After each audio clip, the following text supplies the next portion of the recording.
Hi guys, welcome to this video where I'm going to talk about blue bossa and my whole approach, really, how I approach what I'm thinking about when I'm improvising, and hopefully by the end of it you'll come away with a load of strategies that you can implement in your own practice, which might help you. I can remember not being able to improvise and putting a backing track on, and by the time I thought of what the chord is or what scale or something to play, 4 bars have gone by and I'm like, wow man, how are they even doing this? What's going on? I've been very, very frustrated for a long time. Okay, but what I can say is it's like going to the gym. You don't just go to the gym once and then look in the mirror and think, wow, look at that, don't I look great? Okay, well, some people do, maybe, I don't know, but you get the idea. You're not going to reach the fittest you can be with one session. It's something you just need to keep revisiting over and over again, and you just get stronger and better at it. Okay, and this is like jazz, practicing jazz. Okay, so the first thing every time, I always advocate this, is you've got to know the changes. Okay, I'm not a huge one for scales. I have practiced scales, and whenever I use scales in a solo, it sounds like I'm playing scales. And when I look at my heroes, people like Blue Mitchell, Chet Baker, Clifford, they use them quite sparingly. Okay, so it's not something I advocate. So here we go. So I'm just going to talk about the first 8 bars. So I just played you the melody there. The first thing I'm going to do is just learn the chord notes. Okay, whenever I play a jazz standard over a jazz standard, if I don't know it very well, I'm never happy with the solo that comes out, because I haven't found my way through the changes. I like to internalize the changes. And what does that mean? It means I just know the changes inside out, okay, without the backing track. So just with the first 8 bars of 1, 2,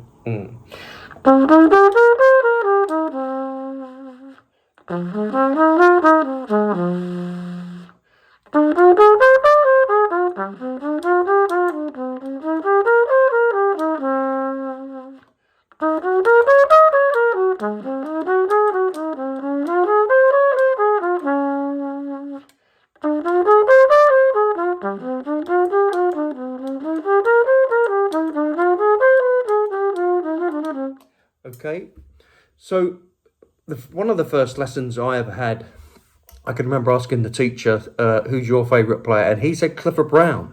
And I said, why Clifford? He said, because he's the best at playing the changes. This is what he said, okay? He's the best at playing the changes. He said, if you took away the piano, the bass, the drums, it's still just outlining the harmony, going from tone to tone to tone.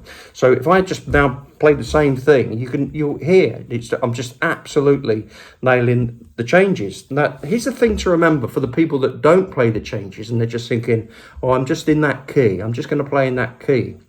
It's like if you think if you turn up to a jam session or some type of event where you get a chance to play with a good rhythm section, and you're playing blue bossa or any jazz standard, the bass player is going to play the changes.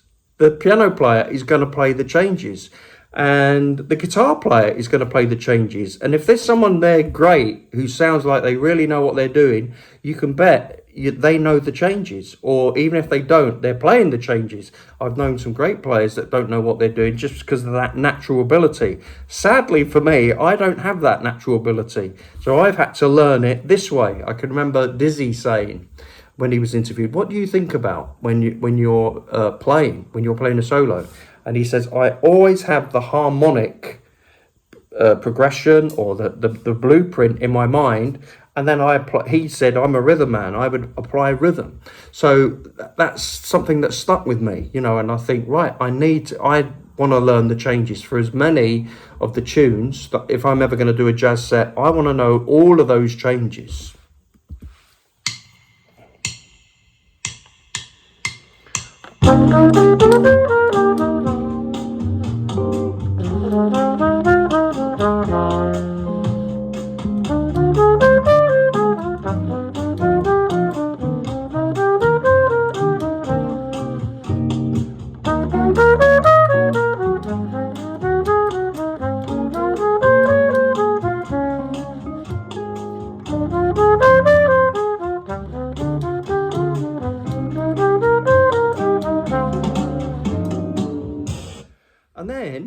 can start doing, I can start practicing the chords, but not always starting on the root. Maybe just improvising with very, very simple rhythms, but maybe start on the 5th, maybe start on the 7th, maybe start on the 9th or the 3rd, okay? But something that could help you do this is just go through playing the 3rds or the 9ths, whatever you want to do. So here I go. I'll just do the 8 bars, just playing the 3rds.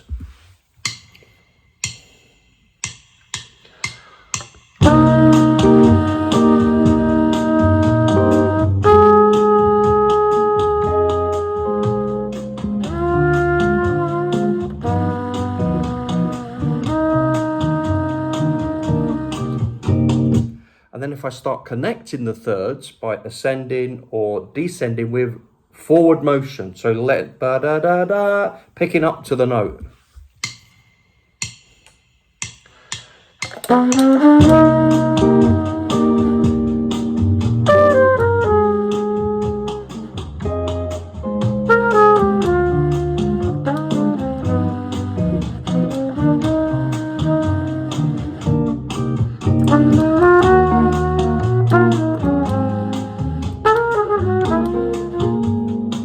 Okay, so you get the idea already, just playing the 3rd, but with a pickup, it's already sounding pretty good, okay? So, but then we can start trying to just hit the chord changes with some simple rhythms. So maybe, I'm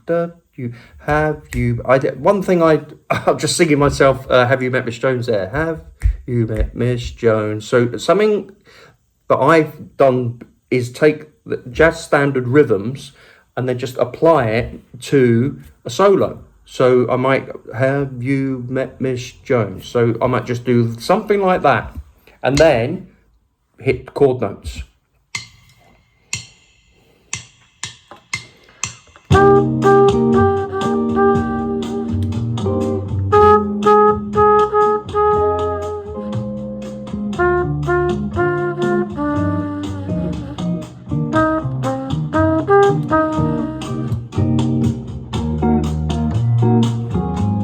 Okay, and then maybe start trying to actually play a solo out of it rather than just staying on one note.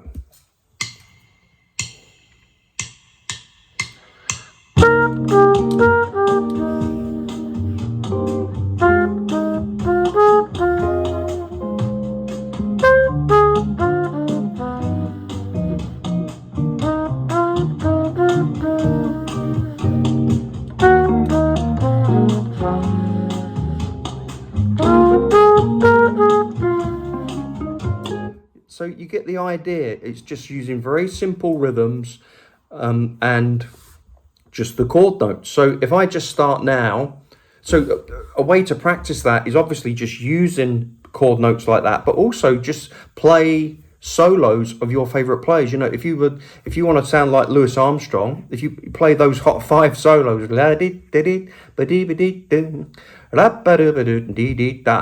that's a different language. You know, if you want to sound like Chet, then listen to Chet and try and play like Chet. Get some transcriptions or copy parts of those solos. If you want to play like Clifford, good luck with that. But this is very, very hard, very frustrated to sound like Clifford for me anyway. But that's what you need to do. Is like find their fingerprint. When I was I did a master's in 2006 to 2008.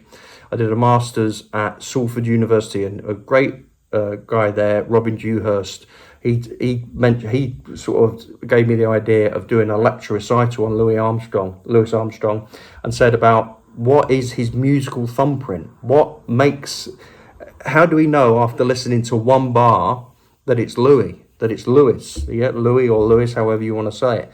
And so it's like, so there's all the rip-ups, there's the little vibratos he does, there's the language he uses, there's the syncopation he uses, is just everything that goes into sounding like Louis. So if you do that on your favourite players, it's going to help you make you sound super authentic, but also with the phrasing, with the articulation, the way, are they slightly in front of the beat, are they slightly behind the beat, okay? And so the same thing with Chet, it's just beautiful, like almost like you would sing the solo. So that's what I try to do, actually. It's like, I remember Bobby Shue saying he did a tour with John Coltrane, and he was ba-da-ba-da-dee, ba-da-ba-da-dee-dee-dee-dee-da, ba-da-ba-da-dee-dee-dee-dee-da. I'm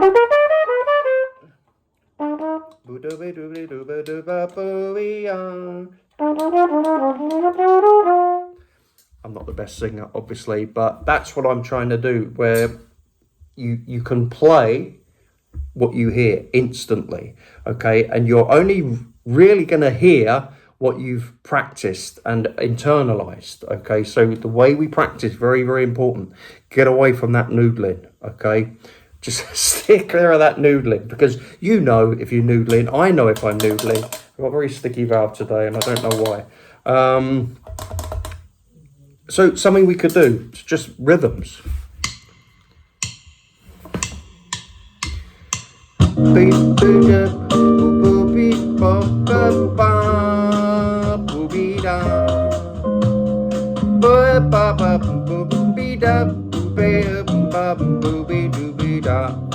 Okay, there's more of a line that really than rhythm, but you get the idea. I'm trying to just play what I'm hearing, and I'm only hearing stuff that I've practiced. Okay.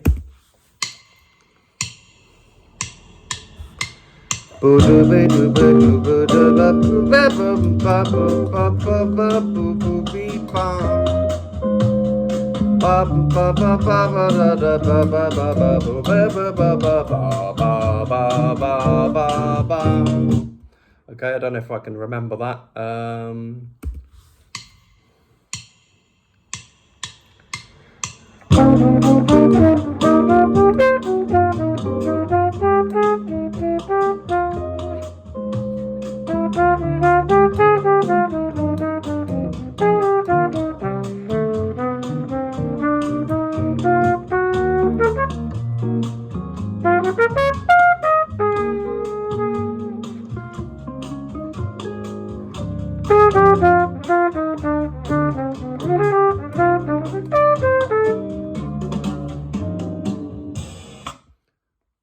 Okay, so again, I'm getting ahead of myself really, but really simple chordal notes and rhythm.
Okay, I stuck a few more in there than chordal notes, but again, I'm only putting in things that I practice and that either you practice it in a way where you're trying not to think. It's hard, especially when you're doing a video like this. It's much easier actually when you're just playing with a group of guys and you try not to think about anything and only play what you hear. Now, I'm at the risk of not hearing anything, I'm sort of trying to hear something to play it. Otherwise, I would look very silly just not playing with the backing track going. Okay, so I am sort of thinking slightly, but that's just the nature of what it is I'm trying to do. I'm just trying to give you a picture of what I do myself. Now, you know, I've interviewed many people before about what they are thinking when they're practicing. Arturo Sandoval, he said he thought of the changes, the chords. Some people, Gilad Utzman, an amazing sax player, said he thought he was always thinking about his next joke. because he was very shy in front of people. So, and that's, you know, I've heard him play Cherokee at 300 miles an hour. So again, he's a genius. I'm not. So I need to think more of what it is I'm trying to do. Okay, but that forward motion, learn the changes, simple syncopation and vocabulary with forward motion. I know that seems a lot, but if you itemize it, if you think, right, okay, today I'm going to learn the changes, you're getting better at something. You're not just aimlessly noodling. And by the time you've learned 5, 6, 7, 8 jazz standards, you've covered a lot of the types of changes you're going to see. You would have probably covered turnarounds, you know, things like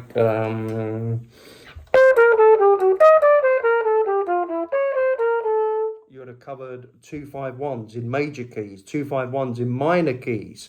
You've covered, you know, diminished chords as well. And then hopefully you've also covered things in different keys. So once you've practiced that and internalized it, when it comes up again in a different tune, you've done it. You've done it, and it you know, the chords might appear in a different order, but you've still got vocabulary. You've still got things to play over those chords. You've practiced that ear-finger coordination. Okay, so I hope this video's helped you in some way. There's a few things in the description which might help you some more. Please leave a comment if it has helped you especially. And even if it hasn't, if you totally disagree with what I said, I would be interested if it's a good... I'm only talking what's worked for me. I've tried so many things, so many of the books, so many of the scales, and come away very, very frustrated because I've never sounded like the guys that I love to listen to.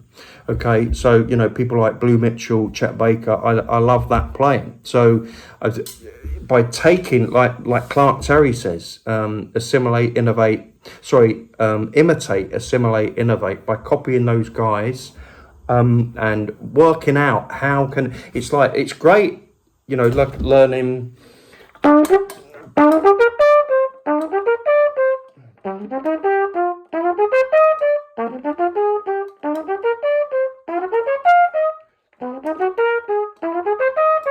Just that, that is a great little piece of language. Nice piece of bebop language, but you have to know how to apply it and where to apply it.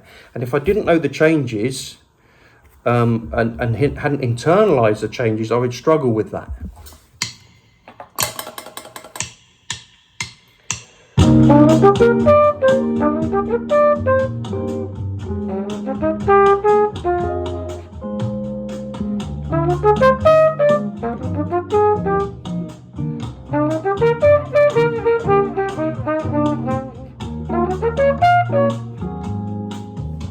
You get the idea, okay? And then eventually, once you practiced it enough, that is going to be something that you can use in a solo, okay? And you just build up these vocabulary, the knowledge of the chords with the syncopation, and that is when the innovate part comes, okay? You do the imitate, the assimilate in different keys like I just did there, and then the innovate is where you start putting it with all the other things that you've practiced.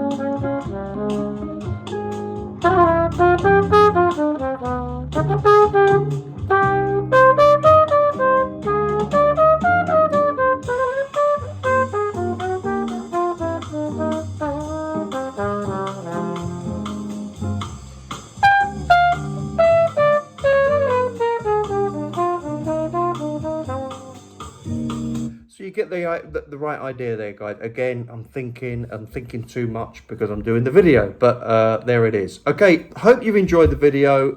Like as I say, please leave a comment and I'll catch you in the next one. Bye for now.